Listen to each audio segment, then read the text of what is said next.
Hello bachcho, let's discuss this question. An osmometer is filled with 0.5 molar solution of NaCl in water. In which of the following solution it must be immersed in order to make it shrink? A 0.5 molar solution, B 0.05 molar solution, C distilled water या D 0.75 molar solution. इस question को solve करने का जो की concept है वो है आपके एक्सॉस्मोसिस की कंडीशंस को जानना। हम क्लियरली क्वेश्चन में देख सकते हैं कि हमें ये जो सेल है या जो ऑस्मोमीटर है उसको श्रिंक करवाना है। तो श्रिंक ये कब होगा? जब ये प्लेस होगा एक हाइपरटोनिक सोल्यूशन में, प्लेस्ड इन हाइपरटोनिक सोल्यूशन। जब हाइपरटोनिक सोल्यूशन में प्लेस होगा तो ये क्या है? ये एक कॉन्सेंट्रेटेड सोल्यूशन है जिसमें पानी की मात्रा कम है। तो क्या होगा यदि हम कोई सेल को एक हाइपरटोनिक सोल्यूशन में रख दें जिसमें पानी की मात्रा कम है, तो फिर सेल से पानी बाहर निकलने लगेगा और फिर क्या होगा?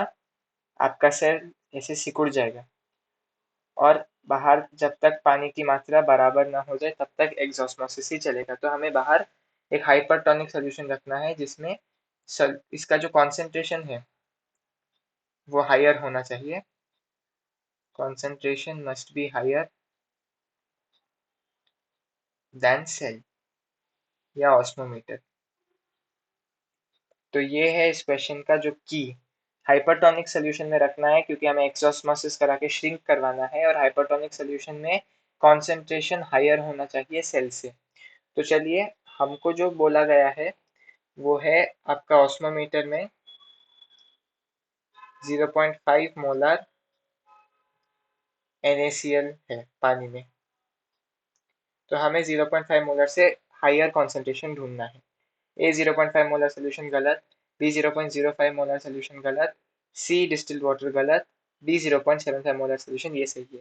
यदि हम देखें कि सेल के अंदर यदि 0.5 मोलर कॉन्सेंट्रेशन है और बाहर जो फ्लूइड है उसमें 0.75 मोलर कॉन्सेंट्रेशन है, तो आप क्लियरली देख सकते हैं कि अंदर जो है, यदि हम 1 मोलर को ऐसे ही माने एक स्टैंडर्ड, तो अंदर कम पानी है, सॉरी अंदर ज्यादा पानी है, अंदर ज्यादा पानी है, कम सॉल्यूट है, और बाहर कम पानी है और ज्यादा सॉल्यूट है।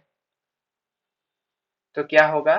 अंदर से बाहर पानी आने लगेगा इसे, और जब ये पानी बाहर निकलेगा तो सेल श्रिवल कर जाएगा या श्रिंक हो जाएगा। तो इसीलिए the correct option to this question is option D, 0.75 molar solution. Hope you have understood it well. All the best.